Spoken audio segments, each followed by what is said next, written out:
আজকের প্রধান সংবাদে থাকছে দিনের সব বড় খবর, ব্রেকিং নিউজ এবং গুরুত্বপূর্ণ আপডেট একসাথে। আজকের খবরের শিরোনাম: শুধু অন্নপূর্ণা ভাণ্ডার নয়, চালু হবে আরও 6 সরকারি প্রকল্প। সুবিধা মিলবে কবে থেকে? বুক ঠুকে তৃণমূল করুন, কিন্তু হিরোগিরি নয়। জয়ী বিজেপি বিধায়কদের মুখে শান্তির বার্তা, কড়া হুঁশিয়ারি নওশাদেরও। সুপ্রিম কোর্টে স্থগিত হয়ে গেল ডিএ মামলা, কি হতে চলেছে? রাজ্য সরকারি কর্মীদের জন্য বড় আপডেট। প্রশাসনের ব্যর্থতায় মুর্শিদাবাদে পরিকল্পিত হিংসা, কলকাতা হাইকোর্টের দ্বারস্থ হুমায়ুন কবির। রাষ্ট্রপতি শাসন হলে হোক, ভোটের ফল নিয়ে সুপ্রিম কোর্টের দ্বারস্থ হচ্ছেন মমতা। বিস্তারিত জানতে পুরো ভিডিওটি দেখুন। 26-এর ভোটে জিতে বাংলায় বিজেপি ডাবল ইঞ্জিন সরকার গঠন করেছে।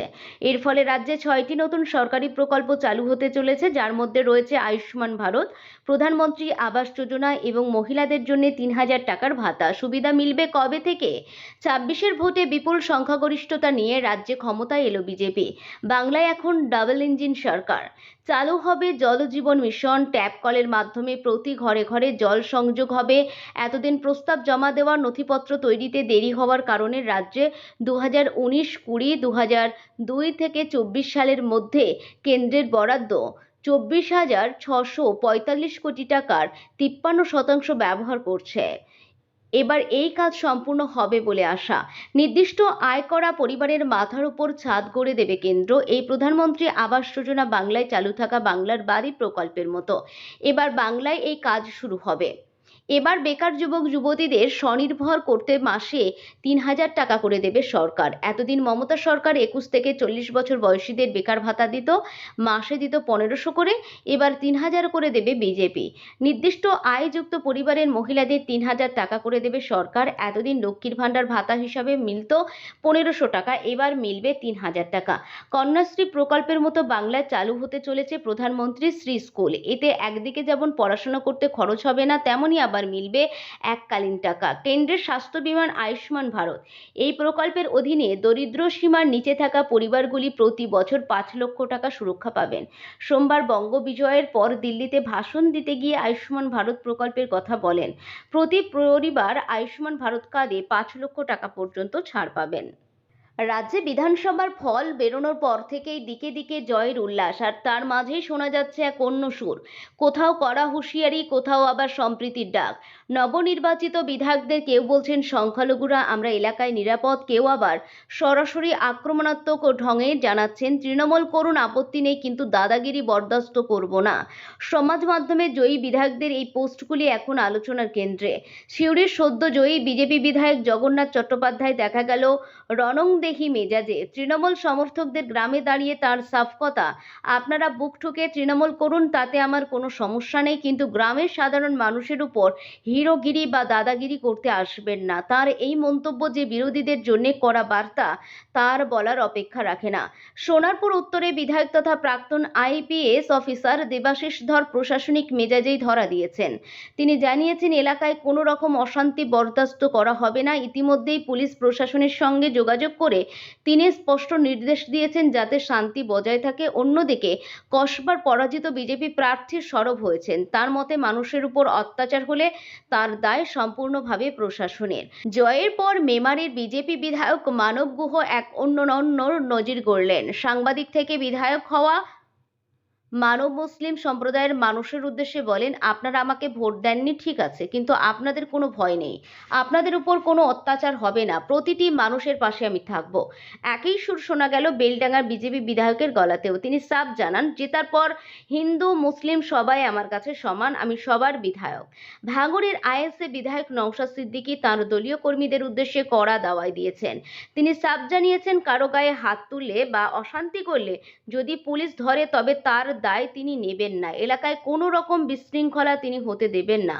ভোটের লড়াই ছিল ময়দানে, কিন্তু এখন লড়াই শান্তি রক্ষা। নবনির্বাচিত জনপ্রতিনিধিদের এই সব বার্তার পর বাংলার রাজপথে ছবিটা কতটা বদলায় এখন সেটাই দেখার। সুপ্রিম কোর্টে স্থগিত হয়ে গেল মহার্ঘ ভাতা বা ডিএ মামলা। রাজ্য সরকারি কর্মীদের ডিএ সংক্রান্ত মামলার জন্য 6 মে একটি বিশেষ বেঞ্চে শুনানির দিন ধার্য ছিল, তবে সুপ্রিম কোর্টে যে স্পেশাল বেঞ্চ গঠন করা হয়েছিল তা সম্পূর্ণভাবে বাতিল করা হয়েছে। নয়া কোনো মোড় নেবে ডিএ মামলা? এদিন 3টের সময় সুপ্রিম কোর্টের 11 নম্বর কোর্টে বিচারপতি সঞ্জয় করল এবং বিচারপতি প্রশান্ত কুমার মিশ্রের স্পেশাল বেঞ্চে এই মামলার শুনানি হওয়ার কথা ছিল, কিন্তু নয়া নোটিফিকেশন জারি করে বলা হয়েছে জাস্টিস করল ও মিশ্রের স্পেশাল বেঞ্চ বাতিল করা হয়েছে। নোটিফিকেশন অনুযায়ী বিচারপতি সঞ্জয় করল এবং বিচারপতি এন.কে. সিং এর রেগুলার বেঞ্চ এদিন 11 নম্বর কোর্টে বসবে। ফলত ডিএ মামলার শুনানি এদিন হচ্ছে না। এই পরিস্থিতিতে ডিএ মামলার ভবিষ্যৎ নিয়ে জোর চর্চা শুরু হয়েছে কর্মচারীদের মহলে। সূত্রের খবর, রাজ্য সরকারের আইনজীবী কুণাল মেমানি সুপ্রিম কোর্টে জানিয়েছিলেন, রাজ্যে পালাবদল হয়েছে, নতুন সরকার গঠিত হওয়ায় তাঁদের পক্ষে এই মুহূর্তে কোনো নির্দিষ্ট বক্তব্য বা সিদ্ধান্ত জানানো সম্ভব নয়। নয়া সরকারের অবস্থান বিবেচনা করার জন্য 3 সপ্তাহের সময় চাওয়া হয়েছে। সর্বোচ্চ আদালতে বিজেপি সরকার তরফে নয়া নির্দেশিকা না আসা পর্যন্ত এই মামলার জট পুরোপুরি খোলা সম্ভব নয় বলে মনে করছেন বিশেষজ্ঞ মহল। মনে করা হচ্ছে আগামী 3 সপ্তাহ পর সুপ্রিম কোর্ট পুনরায় এই মামলার শুনানি করবে। বছরের পর বছর ধরে ডিএ ইস্যুতে আন্দোলন চালিয়েছে সরকারি কর্মীরা। নতুন সরকারের কাছে তাদের প্রত্যাশা অনেক। সব মিলিয়ে মামলার জল এবারে কোন দিকে গড়ায় সেদিকে নজর থাকবে সকলের। বিধানসভা নির্বাচনকে কেন্দ্র করে মুর্শিদাবাদ জেলায় পরিকল্পিত মদতপুষ্ট রাজনৈতিক হিংসা রুখতে প্রশাসন সম্পূর্ণ ব্যর্থ। এই গুরুতর অভিযোগ তুলে এবার কলকাতা হাইকোর্টের দ্বারস্থ হলেন আম জনতা উন্নয়ন পার্টির চেয়ারম্যান হুমায়ুন কবির। সদ্য সমাপ্ত নির্বাচনে নওদা ও রেজিনগর কেন্দ্র থেকে বিজয়ী এই প্রার্থী অবিলম্বে এই হিংসার বিরুদ্ধে কড়া আইনি হস্তক্ষেপের দাবি জানিয়েছেন। কলকাতা হাইকোর্টের প্রধান বিচারপতি সুজয় পাল এবং বিচারপতি পার্থসারথী সেনের ডিভিশন বেঞ্চে এই মামলাটি দায়ের করা হয়েছে। হুমায়ুন কবিরের অভিযোগ, জেলা জুড়ে একটি নির্দিষ্ট ছকে রাজনৈতিক সন্ত্রাস চালানো হচ্ছে এবং স্থানীয় প্রশাসন ও পুলিশ তা রুখতে চূড়ান্ত নিষ্ক্রিয়তার পরিচয় দিয়েছে। তাই সাধারণ মানুষের নিরাপত্তা নিশ্চিত করতে এবং এই রাজনৈতিক হিংসার বিরুদ্ধে অবিলম্বে দৃষ্টান্তমূলক ব্যবস্থা নিতে আদালতের হস্তক্ষেপ প্রার্থনা করছেন তিনি। এই আইনি পদক্ষেপের মূলে রয়েছে নির্বাচনী ফলাফল ঘিরে তৈরি হওয়া রাজনৈতিক আধিপত্য বিস্তারের লড়াই, যা বর্তমানে মুর্শিদাবাদে পরিকল্পিত হিংসার রূপ নিয়েছে বলে অভিযোগ। এই মামলার সম্ভাব্য প্রভাব অত্যন্ত তাৎপর্যপূর্ণ হতে পারে বলে মনে করছে রাজনৈতিক মহল।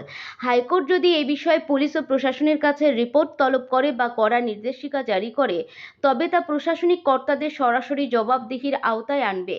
এর ফলে ভোট পরবর্তী হিংসা দমনে প্রশাসনের উপর প্রবল আইনি চাপ সৃষ্টি হবে। ভোটের ফল প্রকাশের পরদিনই জানিয়েছিলেন পদত্যাগ করবেন না তিনি। বুধবার একই অবস্থানে অনড় মমতা বন্দ্যোপাধ্যায়। এদিন জয়ী প্রার্থীদের সঙ্গে কালীঘাটে বৈঠক করেন তৃণমূল নেত্রী। সাফ জানিয়ে দেন, আমি গিয়ে পদত্যাগ করব না, রাষ্ট্রপতির শাসন হলে হোক, রেকর্ড থাকুক। নতুন সরকারের শপথের দিন দলীয় কার্যালয়ে রবীন্দ্রসঙ্গীত বাজানোর নির্দেশও দেন তিনি। নির্বাচন কমিশনের তরফে জানানো ভোটের ফলাফল অনুযায়ী 26-এর ভোটে 207 আসনে জয়ী বিজেপি। হেরে গিয়েছে তৃণমূল, অথচ ভোটের ফল মানতে নারাজ মমতা বন্দ্যোপাধ্যায়। আগামী দিনে সুপ্রিম কোর্টে দ্বারস্থ হওয়ার ভাবনা রয়েছে তাঁর। এই প্রসঙ্গে মমতা আরও বলেন, আদালতে আমি চন্দ্রিমা, আবার আদালতে প্র্যাকটিস করব। নানা মামলা যা হচ্ছে, আমি চন্দ্রিমা, বিপ্লব মিত্র, বিমান বন্দ্যোপাধ্যায় সবাই আইনজীবী হিসাবে দেখব। এর আগে মুখ্যমন্ত্রী থাকাকালীন সাধারণ মানুষের স্বার্থে এসআইআর মামলায় সুপ্রিম কোর্টে গিয়ে নিজে সওয়াল করেন মমতা। দলের জয়ী বিধায়কের সঙ্গে বৈঠকে মমতা বন্দ্যোপাধ্যায়।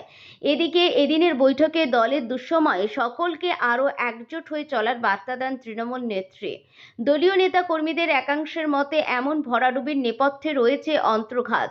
সে কথা মাথায় রেখে এদিন মমতা বলেন, যে বা যারা অন্ত্রঘাত করছে তাদের নাম দিন। দল যে ভিতর থেকে ভাঙছে তার বোধহয় প্রাথমিক ইঙ্গিত পেয়েছেন মমতা। দলে ভাঙনের আশঙ্কা যে প্রবল, মঙ্গলবারের সাংবাদিক বৈঠকে প্রকাশ করেছিলেন। তবে বরাবরই লড়াকু নেত্রী আত্মবিশ্বাসী, একদিন না একদিন দল ঠিক ঘুরে দাঁড়াবে।